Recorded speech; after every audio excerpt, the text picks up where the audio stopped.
Ah, finally. How are Tryna. you? I'm good. I'm great. How are you? I'm good. Thank you so much for making time for us tonight. How are you holding up with everything that's going on right now? Like I can imagine, obviously, it's a bit of a shift in lifestyle. You're spending a lot of time at home. I've been checking out Yeah, like I'm in all of your Cairo. stories, all of the activities. It's hectic. Just a few weeks ago, I was complaining about how I'm never home and how I miss my house. And now I just feel like my house is being shoved down my throat. But keeping Cairo entertained is a real job. But it's also very nice just to have this time with her to bond. Um, and just to be home and really appreciate all the things that we're not able to do anymore. And I'm always like taking in some of your content because it's like really inspiring stuff in the morning. Like you're spending time with your daughter, you're doing this, you're doing that. Thank you. And Thank you. and for me, like what's always been like I've always seen is that you've always kept things very like simple in terms of your brand, you know, like explosive but simple, you know. Would you say that that's something maybe that you attribute to your upbringing or kanye, a certain part of your life? Because like everything that you do for me like turns into gold, but like it's always like very well put together but simple as well. I think it's a combination of the two. A lot of the things, a lot of the values that I carry in my personal life and the values that I share with the people that I work with are obviously governed by how I was raised, and like it's just the influence comes from how I was raised. But we are very conscious about how we do things when it comes to the brand. Like I have a very involved team of people that are Yeah. always thinking about the brand, that people are always thinking about what we could do next. People who are Yeah. reprimanding me, but you can't do this, you can't do that. But most of the stuff that we do with the brand are very authentic to the things that I believe in. Yeah. So it becomes easier when it's something that comes from yourself. Right now for me it's kind of like made me look back at the root of everything that I'm doing, like the why am I doing this, you know? And sometimes from the backgrounds as young black people, especially a woman being black, being in this space, it's very hard to explain to abazali ukuthi that you want to do something like called DJing. You want to be in the entertainment scene. Like, how did it all start there? How did you explain it to the parents as well? So with my parents, I mean, I started DJing super late. I think. I mean, Yeah. I feel like it was late. I went to UJ for 3 years, never went to a party, was top student, just there for school. The first time I ever went to a club was when I wrote my last paper, the worst Yeah. experience of my life. But then I moved in with then I moved in with my brother who had vinyls at home, who had turntables at home, and I was now exposed to this DJ thing, and then I got into it like that. And my parents, Yeah. because they were so trusting of my brother, were comfortable to let me like explore this thing, but they were still like, you're getting a job, you're doing Yeah. everything you're supposed to do. So I mean, I worked at Clarence, I worked for a pharmaceutical company, I worked for South African breweries for about 3 years. So Yeah. when I started my DJ career, I was also working full time at the Yeah. corporate level. So I think it was a And comfortable transition for my parents. so do you think like the background with corporate, like what were the things that you picked? Okay, I need to learn this before I go here.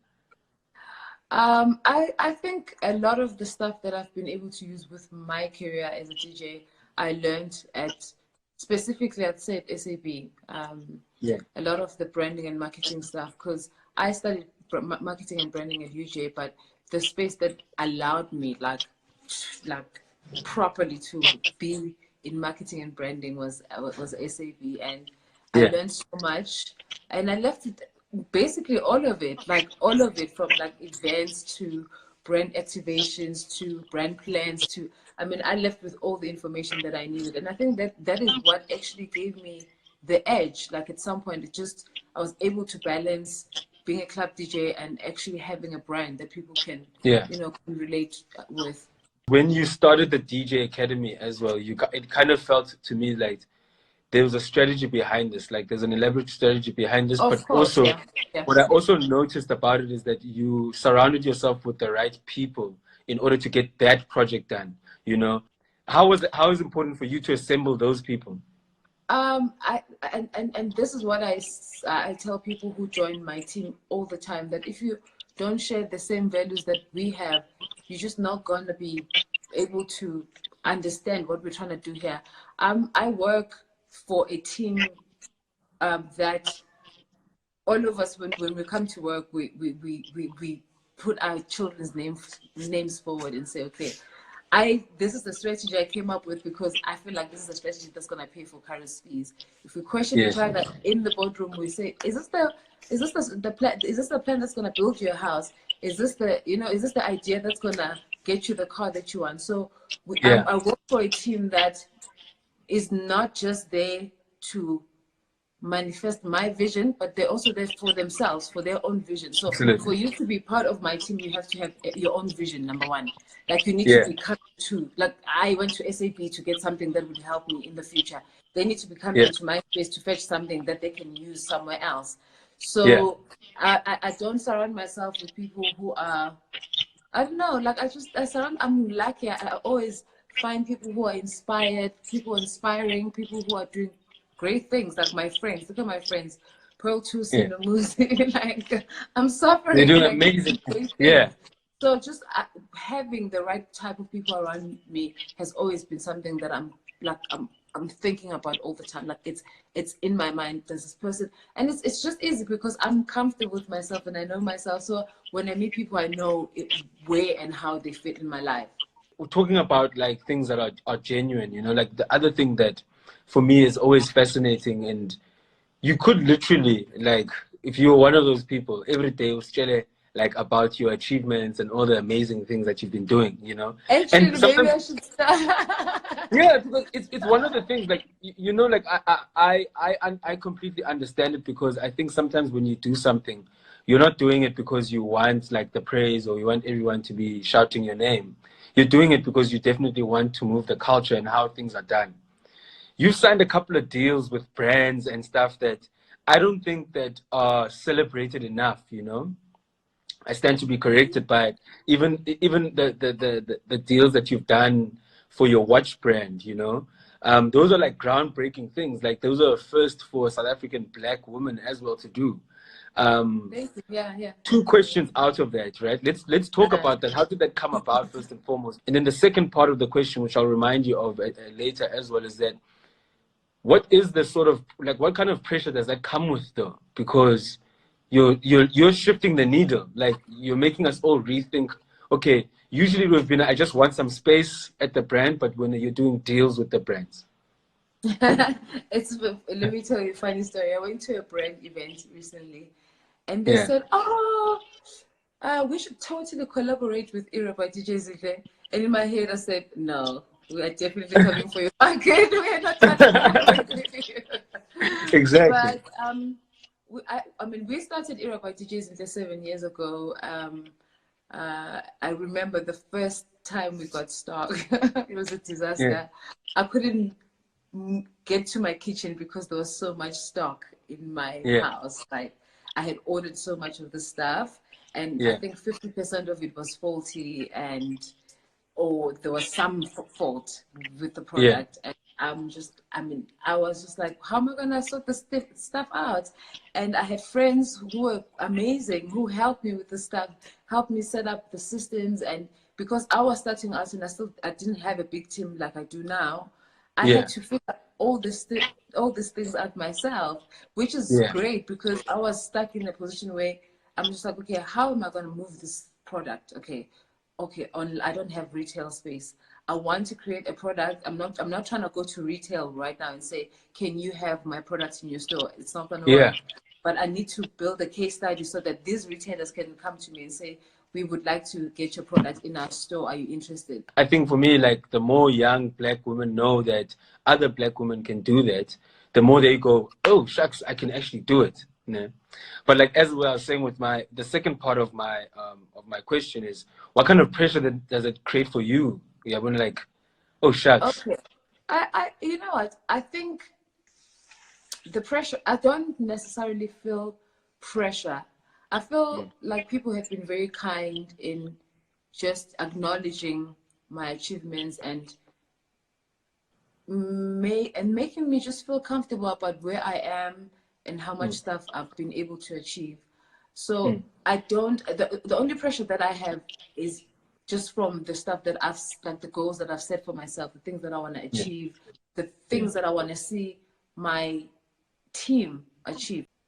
Being a first mover in any market will always bring pressure, because as much as you have the first mover advantage, you still have the pressure of being the first mover. So if there is ever going to be, like in South Africa right now, there's going to be a female DJ who is expected to go and play in space, like because I'm the first mover in that market, or I'm classified as one of the first movers in that market, like I always have the pressure of, I need to do this first, and my team uses that sometimes to push me. In this world of chaos, like what things help you get through everything? And by virtue of that, you've got a beautiful daughter as well who's looking up at you and kind of like taking that example. What are things that are you like you're hoping that she catches on to when chaos comes? I think she must read my book. She must read my book. But I think for me, every storm, like literally every storm runs out of rain. Like at some point, the rain is going to stop. It cannot go on forever. I think I just live in that. I'm a very hopeful person. I live in that hope that things are going to be fine. Things are meant to be this way for whatever reason. I never doubt why, like I never question why things happen. I'm very comfortable with like just maybe try and understand why things are happening and why they're happening the way they're happening. But I never question Uguti, no, this shouldn't be happening to me. Everything that has happened needed to happen. And my response is going to determine how I'm going to cope with everything. But it's crazy, but I'm okay with everything that has happened to me. I mean, I've had some very painful experiences, and I'm grateful that I can afford things like therapy, and I'm grateful for the type of friends that I have. But I'm such a hopeful person. Like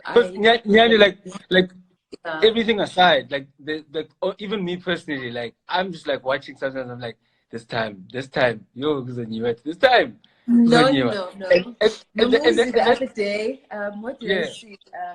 I saw some weird tweet about, I don't know, but there was something weird, like something super weird, something like super weird, like that someone tweeted.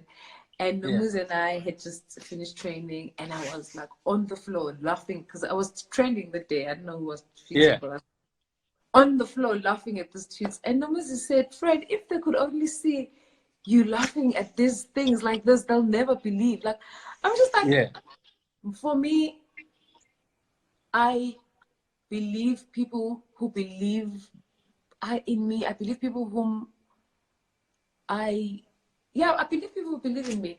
You know, like if a Mosquito comes to me and says, "Oh, you shouldn't be doing this. This is bad. You are shit for doing this." Okay. Like it's a Mosquito. He believes in me. I believe in him. If and even the delivery, even if he was trying to tell me that I'm a bad person, the delivery will be a certain way because he cares about me. I don't have anyone in my life who loves me or who believes in me, who's intentionally going to try and say something to me that is mean, that I'm going to receive in like and feel hurt.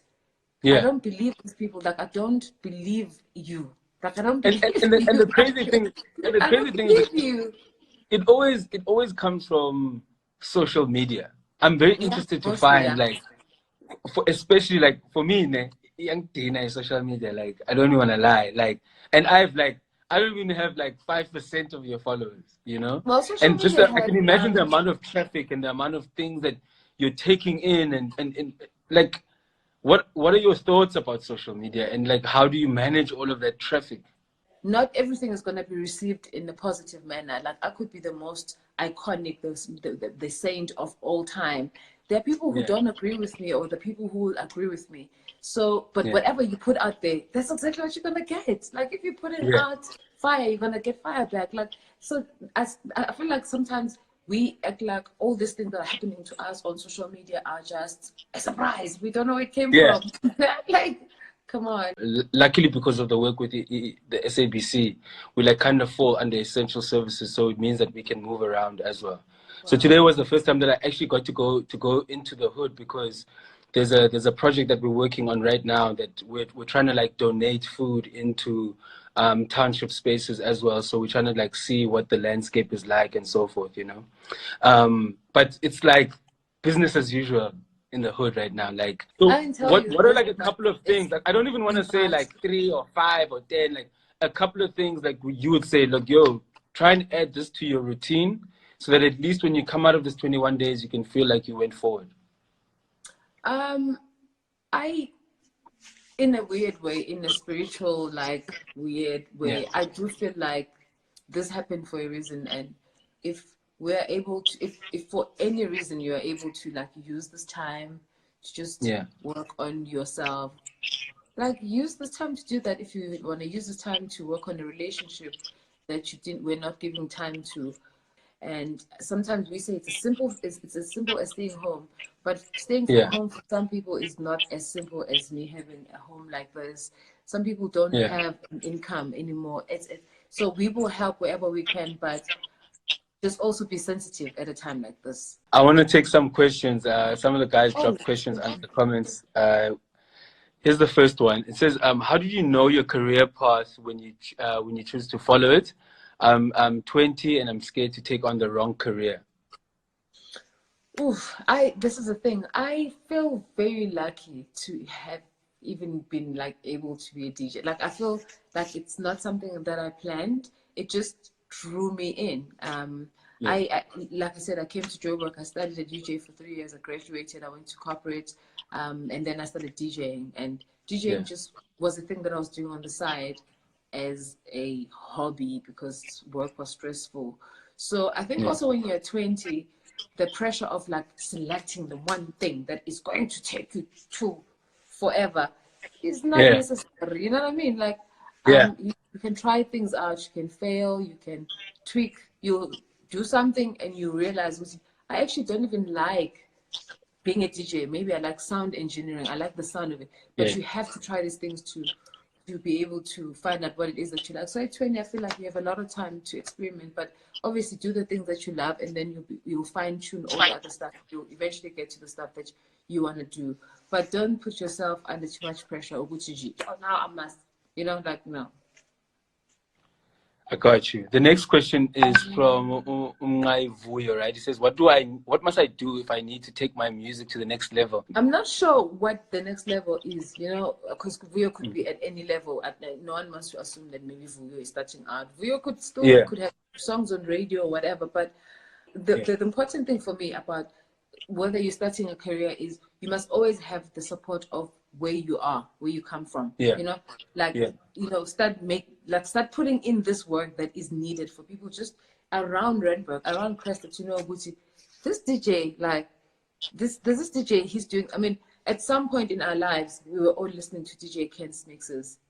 Yeah, that was absolutely. not a mistake. He was intentional. He was doing these things. You know what I mean? So yeah, and now it's even, I think, easier because there's Yeah. social media. You can, if you're making music, you can sing and put it online. I mean, I met Slade online 3 years ago. I met Tabila online. Also now before we did Mlilo. Like I'm telling you this because I do it. I go to Emi Faku's page, I go to Something Sowetan's page, I go to Sanel L Musician to look for vocalists. So I go to tag videos on those three every time because I like they get the most vocalists, Yeah, because they get the most tags because people like singing their songs. So I'll go to those people and check out vocalists. I'm checking out vocalists all the time. So online is a very good place to start.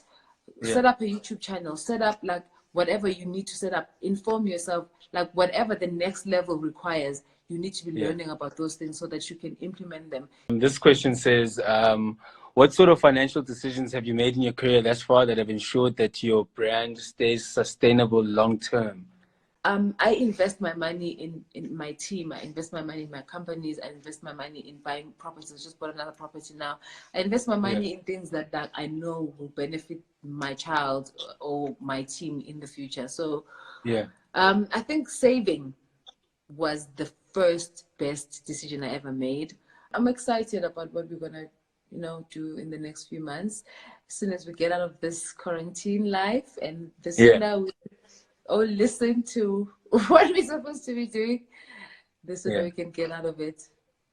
Good. Ngiyabonga. Thank you very much. I don't want to keep you up for too long. I know you've got some other things that you've got to do. So thank you so much. Bye. Okay, bye. Have a good one.